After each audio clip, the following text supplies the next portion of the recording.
Hello everyone, welcome to our channel Himachal civil staff. तो आज जो है वो हम जैसे पिछले सेशन में हमने केमिस्ट्री एचपी टीजीटी और टेट एग्जाम के लिए कुछ इंपॉर्टेंट क्वेश्चंस किए थे, वैसे ही आप नेक्स्ट सेशन है जिसमें हम केमिस्ट्री के some of the most important questions जो पेपर में आने के चांसेस बहुत ज्यादा हैं, जिनके पेपर पॉइंट ऑफ व्यू से इंपॉर्टेंट है, आज मैं आपको वो क्वेश्चंस करवाऊंगी। और गाइस, जैसे कि आप सबको पता है कि अब जो है एचपी टीजीटी की नोटिफिकेशन भी बहुत जल्दी आने वाली है, टेट का पेपर तो आने ही वाला है। तो ये जो है वो एक बहुत अच्छा टाइम है अपनी प्रिपरेशन को बूस्टअप करने का, एक रिवीजन देने का। तो उसके लिए आपको जैसे टेस्ट की जरूरत होती है, नोट्स की जरूरत होती है, तो हमारे चैनल ने हमारे इंस्टीट्यूट ने जो है वो एक बैच लॉन्च किया है। जैसे टीजीटी के लिए जो है वो 20 मार्च से बैच जो है वो स्टार्ट हो चुका है और टेट के लिए 1 अप्रैल से वो स्टार्ट होने वाला है। तो आप जो है उसमें खुद को एनरोल करवा सकते हो ताकि आपकी प्रिपरेशन अच्छी चल सके। ठीक, तो आज का सेशन स्टार्ट करते हैं जिसमें हम केमिस्ट्री के कुछ इंपॉर्टेंट क्वेश्चंस करेंगे जो पेपर पॉइंट ऑफ व्यू से इंपॉर्टेंट है। डिफरेंट डिफरेंट टॉपिक से डिफरेंट डिफरेंट क्वेश्चंस उठाए गए हैं, तो चलो स्टार्ट करते हैं। First question is fire fighting clothes are made from. जो भी कपड़े ऐसे हैं जिन पे आग नहीं लगती है, जो आग से हमें बचाते हैं, वो कपड़े जो है वो किस चीज से बने हुए होते हैं? माइका से, एस्बेस्टोस से, टॉक से या स्टीटाइट से? तो देखो, माइका क्या है? एक अभ्रक है जिसे आप अभ्रक कहते हो। तो दिस इज एन अलॉय, या आप इसे और कह सकते हो, अलॉय भी नहीं कहोगे और कहोगे आप इसे। एस्बेस्टोस की बात करूं तो ये पर्टिकुलर डिफरेंट टाइप का एक ऐसा फाइबर होता है जो आपको डिफरेंट डिफरेंट कलर्स में, मतलब 6 टाइप्स होते हैं इसकी, डिफरेंट कलर्स में देखने को मिलता है। ब्राउन भी होता है, स्काई ब्लू भी होता है, और ये क्या होता है, बहुत ज्यादा रेशेदार होता है, चमकता है। और जो व्हाइट फाइबर होता है वो सबसे ज्यादा इसमें क्या होता है, स्ट्रॉन्ग होता है। टाक की अगर मैं बात करूं तो ये जो है कॉस्मेटिक्स में एज ए टॉक पाउडर जो है वो यूज किया जाता है। Clear? So according to this question, जो फायर फाइटिंग क्लोथ्स हैं वो किस चीज के बने होते हैं? दैट इज एस्बेस्टोस के बने होते हैं। So the right answer is option B. अगर मैं अब एस्बेस्टोस की बात करूं, so this is what naturally occurring fibrous silicate mineral है। सबसे पहला क्वेश्चन तो ये भी बन जाता है कि जो ये एस्बेस्टोस है, जो ये एक फाइबर है, वो किस नेचुरल मटेरियल से बना हुआ है? सिलिकेट से बना हुआ है। इसकी 6 टाइप्स हैं, जिसमें से ये है वो 6 टाइप, जिसमें आपको ये जो थ्रेड है, जो ये फाइबर है, वो डिफरेंट डिफरेंट कलर्स में देखने को मिलेगा। डिफरेंट डिफरेंट इनकी जो है वो स्ट्रेंथ देखने को आपको मिलेगी। क्लियर है? तो याद रखना है कि जो भी फाइबर हमें आग लगने से बचाता है और जिसके कपड़े बनते हैं, उसका नाम क्या है? एस्बेस्टोस है। नेचुरली अक्रिंग है, किससे बना हुआ है? सिलिकेट मटेरियल से जो है वो बना हुआ है। क्लियर? नेक्स्ट क्वेश्चन,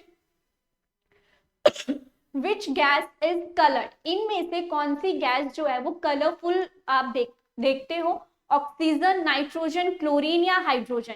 अगर मैं ऑक्सीजन की बात करूं तो ऑक्सीजन क्या है, कलरलेस है। नाइट्रोजन की बात करूं तो वो भी क्या है, कलरलेस है, क्योंकि जब नाइट्रोजन के ऑक्साइड बनते हैं तब जाके वो जो है वो रेडिश ब्राउन कलर देते हैं। अब आगे है क्लोरीन, देन है हाइड्रोजन। तो हमें पता है इसमें से कौन सी गैस जो है वो हमें कलर कंपाउंड देती है, that is option C. Chlorine जो है वो आपको कलर्ड नेचर में देखने को मिलेगी, और इसका कलर कैसा होता है? येलो कलर का होता है। फॉर एग्जांपल ये देखिए क्लोरीन, आपने बहुत बार लैब में जो है वो प्रैक्टिकल्स भी किए होंगे। सो क्लोरीन क्या है? ग्रीनिश येलो गैस है। ठीक, it has a strong irritating smell, pungent से स्मेल होती है, सीधा नाक पे जाके लगती है। डेंस गैस है, केमिकल इंडस्ट्री में बहुत ज्यादा यूज किया जाता है। ठीक है, रेस्पिरेटरी सिस्टम को ये अफेक्ट करता है, और ऑक्यूपेशनल एक्सपोजर थ्रेशोल्ड है इसका 1 मिलीग्राम पर मीटर क्यूब। क्लियर? क्लोरीन जो है वो वैसे हमारा एक एलिमेंट है जिसका एटॉमिक नंबर जो है वो कितना है? क्लोरीन का एटॉमिक नंबर 17 है। ग्रुप 17 से जो है ये बिलोंग करता है। ठीक है जी। और क्लोरीन, अगर मैं सिंपल एलिमेंट क्लोरीन की बात करूं तो क्लोरीन की क्या होती है? हाईएस्ट इलेक्ट्रॉन एफिनिटी जो है वो देखने को मिलती है। क्लियर? That's it. और क्या याद रखना है कि क्लोरीन आपका क्या है? एक कलरफुल कंपाउंड जो है, कलरफुल गैस जो है वो आपको देखने को मिलती है। नेक्स्ट क्वेश्चन है आपका, विच mineral does not contain oxygen? इनमें से कौन सा ऐसा मिनरल है, ये कौन सी और है जिसके बीच में ऑक्सीजन प्रेजेंट नहीं होती है? अगर मैं हेमेटाइट की बात करूं, सो दिस इज द और of iron, that is Fe2O3। Bauxite की बात करूं तो ये एल्यूमिनियम की और है, that is Al2O3, aluminium oxide. Clear? Cryolite की बात करूं तो इसका फॉर्मूला होता है Na3Al F6। कैल्साइट की बात करूं तो ये कैल्शियम की ओर है, you can say this that is calcium carbonate की एक टाइप है। क्लियर। तो इसमें से देखिए हेमेटाइट क्या था आपका Fe2O3। अब उन्होंने क्वेश्चन पूछा हुआ है कि इनमें से ऑक्सीजन किसके पास प्रेजेंट नहीं है, तो आपको फॉर्मूला से पता है, अगर आपको उनके फॉर्मूला से पता है तो आराम से आप इस क्वेश्चन को अटेम्प्ट कर सकते हो। तो आंसर क्या है क्रायोलाइट, क्योंकि क्रायोलाइट का जो फॉर्मूला है वो क्या है Na3Al so it does not contain any oxygen atom. Clear है। Next question. So right answer क्या है यहाँ पे option C that is cryolite which does not contain the oxygen. Next question है vegetables are cooked in lesser time by adding a pinch of salt while cooking because अब आपको पता है कि जब आप सब्जी बनाते टाइम उसमें नमक ऐड कर देते हो तो वो जल्दी बन जाता है। ऐसा क्यों होता है? Boiling point of water increases, latent heat of vaporisation of water decreases, या फिर वो इंक्रीज हो रही है या फिर बॉइलिंग पॉइंट डिक्रीज हो रहा है। देखो इसका क्वेश्चन का राइट आंसर क्या है आपके पास ऑप्शन ए, क्योंकि जैसे ही आप सॉल्ट को ऐड करते हो तो उसका बॉइलिंग पॉइंट क्या होता है इंक्रीज हो जाता है, क्योंकि आप बाहर से अगर कोई फॉरेन पार्टिकल डाल रहे हो, बाहर से अगर आप किसी चीज की एडिशन कर रहे हो, इलेक्ट्रोलाइट की एडिशन कर रहे हो और NaCl क्या है आपका स्ट्रॉन्गली डिस्ट्रीब्यूट हो जाता है। ठीक है। तो जैसे ही आपने उसमें डाला तो क्या हो गया वहां पे उसका बॉइलिंग पॉइंट क्या हो जाएगा इंक्रीज हो जाएगा और खाना जो है वो जल्दी बनना शुरू हो जाएगा। क्लियर है। तो आंसर क्या था यहाँ पे ऑप्शन ए कि जैसे ही आप एक पिंच ऑफ सॉल्ट को ऐड करते हो तो बॉइलिंग पॉइंट ऑफ वाटर क्या हो जाता है इंक्रीज हो जाता है और जो वेजिटेबल्स है वो जल्दी जल्दी पकना स्टार्ट हो जाती हैं। क्लियर। सो नेक्स्ट क्वेश्चन है व्हाट इज प्योर एलिमेंट, इनमें से शुद्ध तत्व कौन सा है?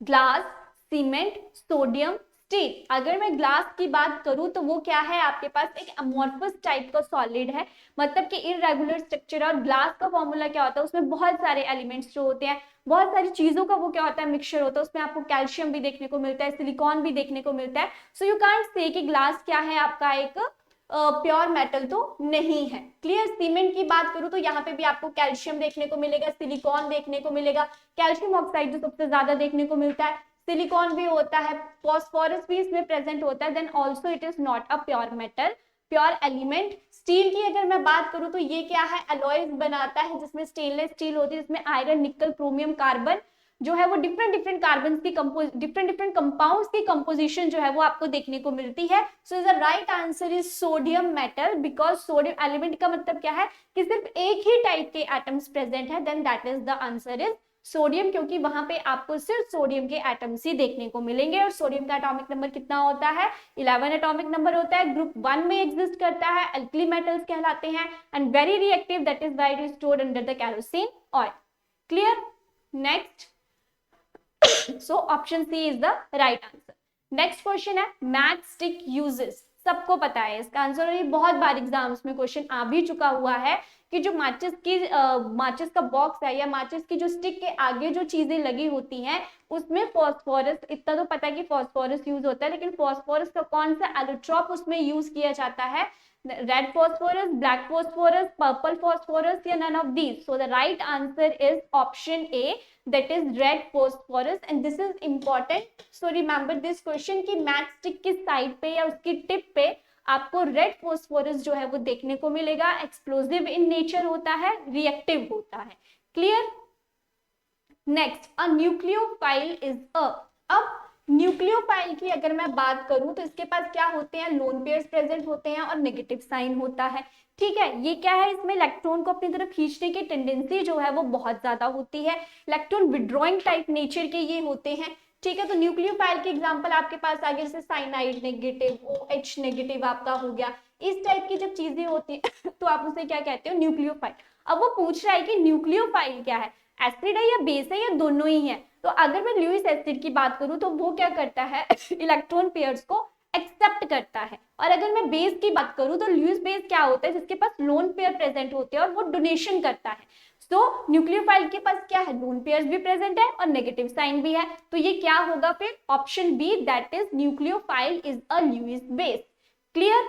Next question, substance which rotate the plane polarised light are called. जो भी सब्सटेंस जो है वो लाइट को कन्वर्ट कर देता है, मतलब राइट से लेफ्ट, लेफ्ट से राइट, हम उन्हें क्या कहते हैं? क्या हम उन्हें ऑप्टिकली एक्टिव कहते हैं कि ज्योमेट्रिकल आइसोमर्स या टॉर्शियोमर्स या फिर मिरर इमेजेस। अगर मैं मिरर इमेजेस की बात करूं तो मिरर इमेजेस का मतलब क्या है कि या तो वो सुपर इम्पॉसिबल होगी या तो वो नॉन सुपर इम्पॉसिबल होगी, या तो जैसी इमेज पहले थी वैसी की वैसी दिखाई देगी या तो फिर उससे चेंज हो जाएगी।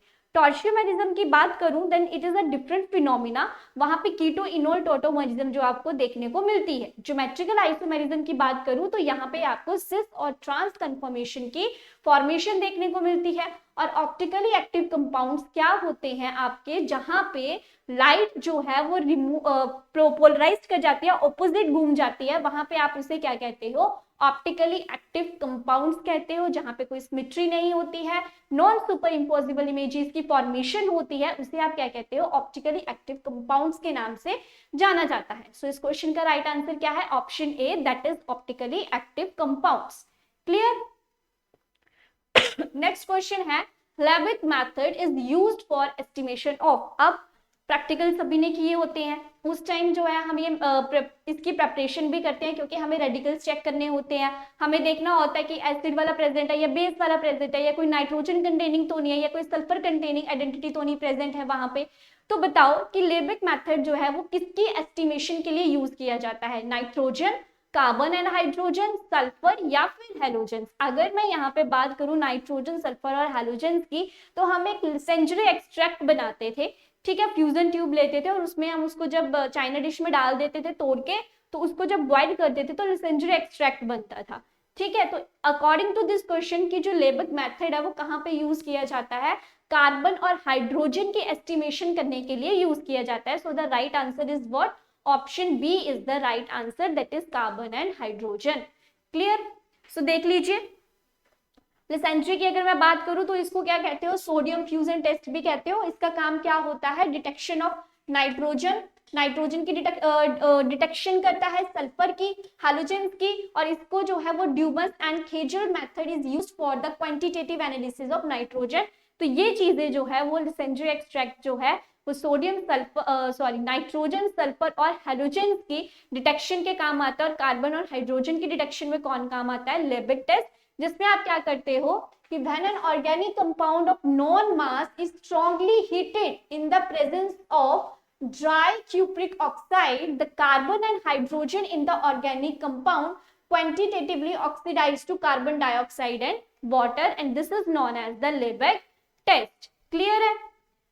Next, a mixture of acetone and methanol can be separated by। अब acetone का फॉर्मूला क्या होता है आपके पास, CH3 C double bond O CH3, और मीथेनॉल का क्या होता है, CH3OH। अब वो कह रहा है कि इन दोनों को आपने अलग अलग करना है, तो आप किस मेथड का यूज करोगे, क्या आप स्टीम डिस्टिलेशन यूज करोगे, नहीं, क्योंकि दोनों ही जो है वो स्टीम की फॉर्मेशन नहीं करते हैं। क्या वैक्यूम डिस्टिलेशन का यूज किया जाएगा, फ्रैक्शनल डिस्टिलेशन का यूज किया जाएगा, या फिर सब्लिमेशन का। तो सब्लिमेशन भी नहीं हो सकती, क्योंकि सब्लिमेशन क्या होता है, when a solid directly changes to the gas without going to the liquid state, then that is known as the sublimation. Vacuum distillation भी यहाँ पे यूज नहीं होगा। तो राइट आंसर क्या है आपके पास, फ्रैक्शनल डिस्टिलेशन। हम फ्रैक्शनल डिस्टिलेशन कब करते हैं, जब टू मिसिबल लिक्विड्स के बीच में बॉइलिंग पॉइंट का डिफरेंस बहुत कम है। तो अगर मैं एसीटोन की बात करूं तो इसका होता है 338 केल्विन के अराउंड, और इसका जो होता है वो 330 केल्विन के अराउंड होता है। तो देखो इनके बॉइलिंग पॉइंट में बहुत कम डिफरेंस है, तो हम किस मेथड का यूज करते हैं, तब फ्रैक्शनल डिस्टिलेशन मेथड का यूज जो है वो वहां पे किया जाता है। क्लियर है। Next question, so according to this question answer क्या है आपका, answer C, that is fractional distillation.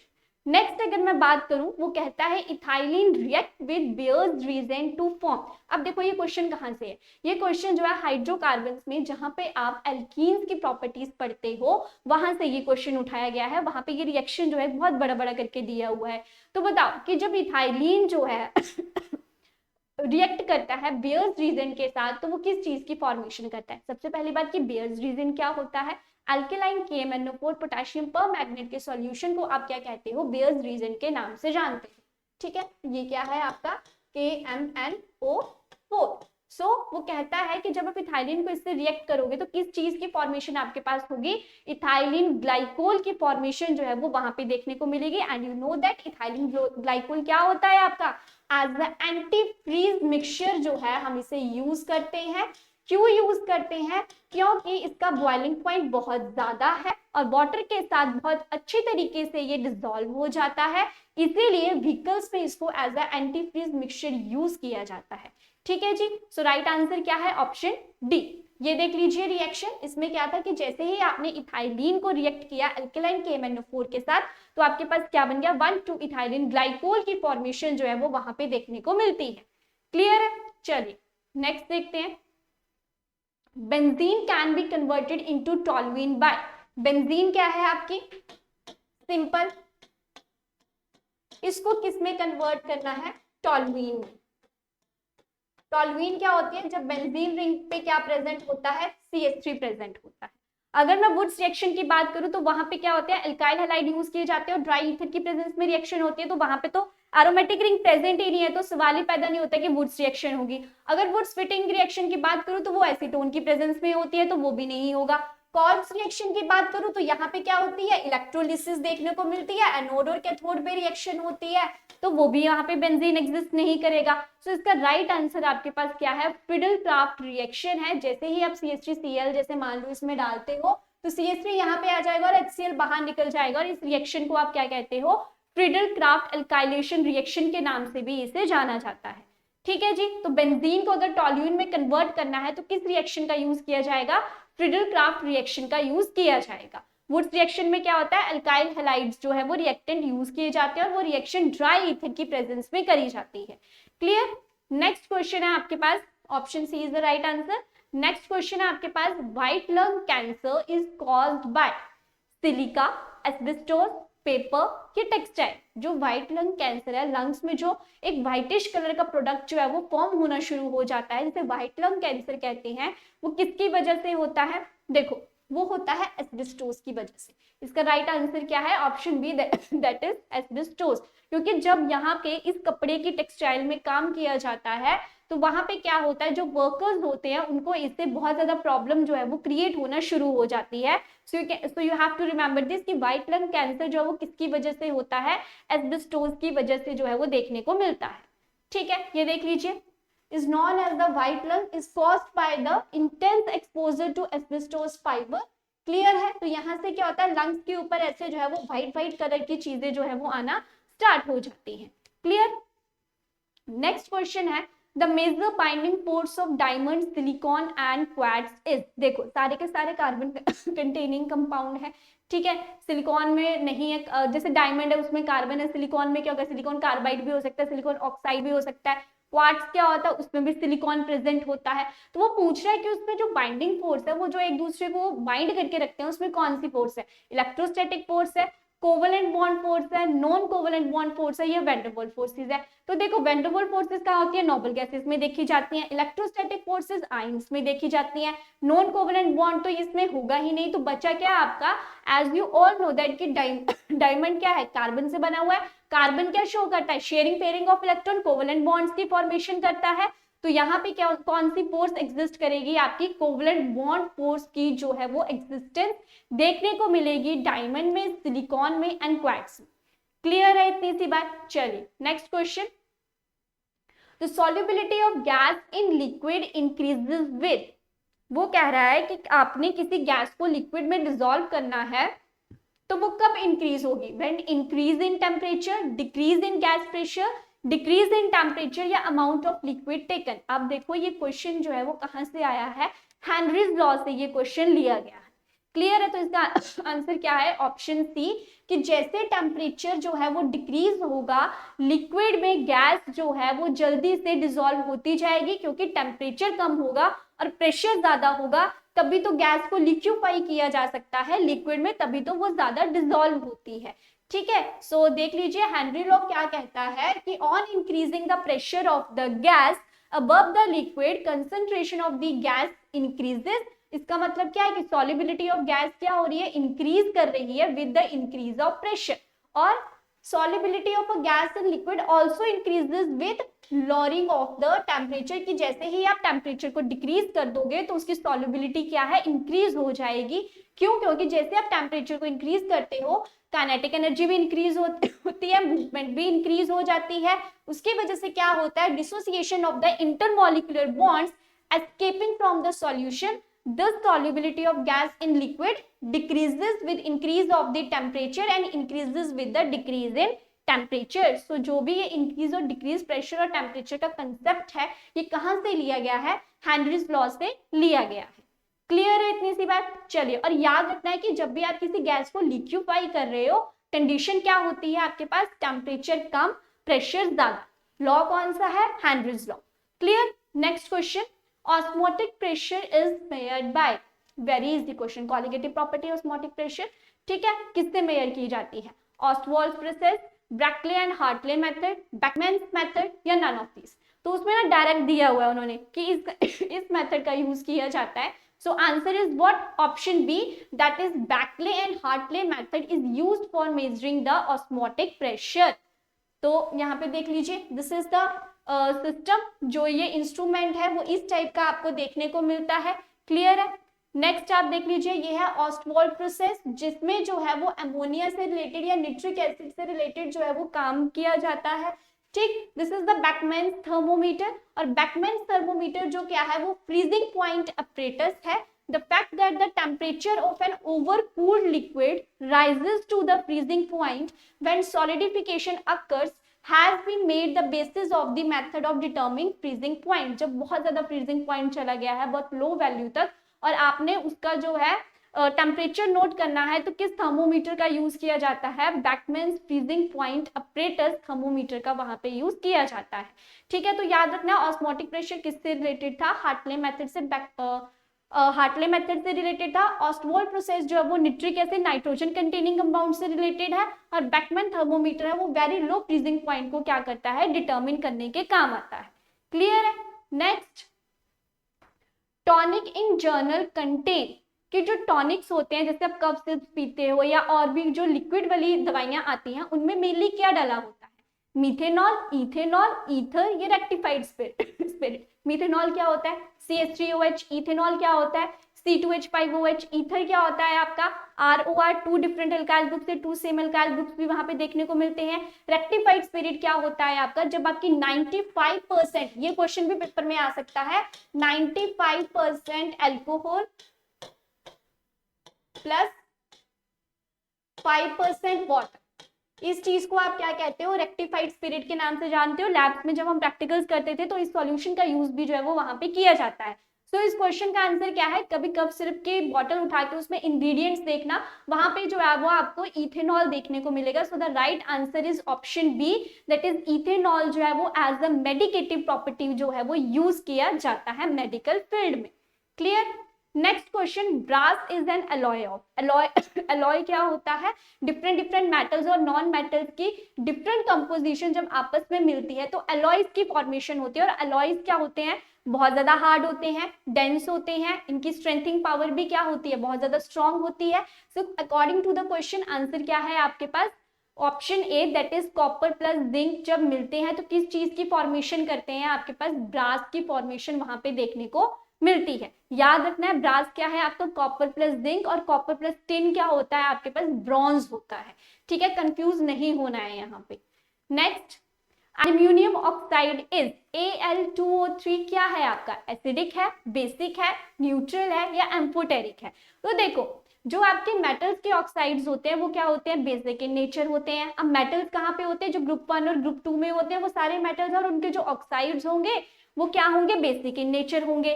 Non metals के जो ऑक्साइड होंगे वो कैसे होंगे? एसिडिक इन नेचर होंगे. बट आपको पता है एसिडिटी इंक्रीजेस, एसिडिटी जो वो डिक्रीज करती है डाउन द ग्रुप. इन्होंने एल्यूमिनियम का पूछा हुआ है, तो एल्यूमिनियम का ऑक्साइड क्या होता है आपका? एम्फोटेरिक इन नेचर होता है. और भी एग्जाम्पल है इसके, जैसे जिंक ऑक्साइड हो गया, एल्यूमिनियम ऑक्साइड हो गया, ये सारे के सारे क्या होते हैं आपके? एम्फोटेरिक ऑक्साइड में देखे जाते हैं. मतलब कि वो एज वेल एज एसिड भी बिहेव करते हैं और बेस की तरह भी वो बिहेव करते हैं. क्लियर है इतनी सी बात? चलिए, नेक्स्ट है the radio active decay follows. Radio active decay क्या है? जब न्यूक्लियस की स्पॉन्टेनियस डिसइंटीग्रेशन होती है, उसको बार बार टारगेट किया जाता है और वहां से क्या है? अल्फा बीटा गामा रेज निकलती हैं. उस चीज को हम क्या कहते हैं? रेडियो एक्टिव डिके के नाम से जाना जाता है. अब वो क्वेश्चन पूछ रहा है कि is it zero order reaction, first order reaction, second order reaction, या none of this? So the right answer is very important question, इस क्वेश्चन को ध्यान से देख लेना। ये आंसर क्या है इसका, this is the first order reaction. Radio active decay क्या है आपका, फर्स्ट ऑर्डर रिएक्शन के अंडर आती है। क्लियर, ये देख लीजिए इसका जो टी हाफ की वैल्यू है वो कितनी है, 0.693 अपॉन के है। और रेडियो एक्टिव डिके क्या है, जब एक अनस्टेबल एटॉमिक न्यूक्लियस जो है अपनी एनर्जी को लूज कर देता है बाय रेडिएशन से, ठीक है। A material containing unstable nuclei है, इसमें क्या होते हैं 3 टाइप के डिकेज आपको देखने को मिलते हैं, alpha, beta and gamma. Clear, तो यहाँ पे क्या होगा, फर्स्ट ऑर्डर रिएक्शन जो है वो देखने को मिलेगी। और हाफ लाइफ पीरियड की वैल्यू क्या होगी, T half is equals to 0.693 upon K. Clear, next question है, a biological catalyst is. Biological catalyst का मतलब है कि जैसे मान लो कि हमारे शरीर के अंदर भी कुछ कैटलिस्ट काम करते हैं, तो बायो के बिहाफ से कौन जो है वो एज ए कैटलिस्ट काम करते हैं, amino acids, nitrogen molecule, enzyme या carbohydrate. So all you know that कि हमारी बॉडी में क्या पाया जाता है, एंजाइम पाए जाते हैं। तो एंजाइम क्या होते हैं, बायोलॉजिकल कैटलिस्ट की तरह काम करते हैं। तो option C is the right answer. For example, आप मिल्क को जो है वो कर्ड में चेंज करना है, ठीक है, मिल्क को किस में चेंज करना है, कर्ड में, तो कौन सा एंजाइम यूज किया जाता है, रेनिन का यूज किया जाता है। ऐसे भी और बहुत सारे एंजाइम है, लाइक पेप्सिन है, ट्रिप्सिन है, सुक्रेज है, लैक्टेज है, माल्टेज है, ये सारे के सारे क्या है, बायोलॉजिकल एंजाइम्स हैं जो हमारी बॉडी में रिएक्शन को फास्ट करने में काम आते हैं या एक चीज को दूसरी चीज में चेंज करने के काम आते हैं। जैसे आप देख लीजिए मिल्क से क्या बनाया, कर्ड बनाया, मतलब क्या हो रहा है बॉडी में, कैसीन से क्या बन रहा है आपका, पैरा कैसीन की फॉर्मेशन हो रही है। और वो किस एंजाइम के द्वारा होती है, रेनिन एंजाइम के द्वारा जो है वो देखने को मिलती है। ठीक है, तो बायोलॉजिकल कैटलिस्ट कौन सा है आपका, एंजाइम जो है वो देखने को मिलता है। अमीनो एसिड्स की बात करूं तो जब 20 अमीनो एसिड्स आपस में मिलते हैं तब जाके जो है एक प्रोटीन की फॉर्मेशन जो है वो देखने को मिलती है। और प्रोटीन क्या होता है आपका, नाइट्रोजन कंटेनिंग कंपाउंड्स होते हैं। कार्बोहाइड्रेट्स की बात करूं तो ये कहाँ पे आपको देखने को मिलते हैं, माउथ में जो है वो देखने को मिलते हैं। कार्बोहाइड्रेट्स का दूसरा नाम क्या है आपके पास, स्टार्च, जो है इसे स्टार्च के नाम से भी जाना जाता है। क्लियर है, जब सलाइवरी ग्लैंड जो है वो स्टार्च के ऊपर काम करता है तो वहां पे जो है वो कार्बोहाइड्रेट्स की फॉर्मेशन देखने को मिलती है। क्लियर है, चलिए तो आज के सेशन में जो है वो इतने क्वेश्चन थे। आई होप कि आपको क्वेश्चन समझ में आए होंगे, क्योंकि ये सारे क्वेश्चन जो है बेसिक हैं लेकिन पेपर पॉइंट ऑफ व्यू से इंपॉर्टेंट है। ठीक है, तो आप ऐसे ही मेहनत करते रहिए, मिलते हैं फिर नेक्स्ट सेशन में। Thank you so much.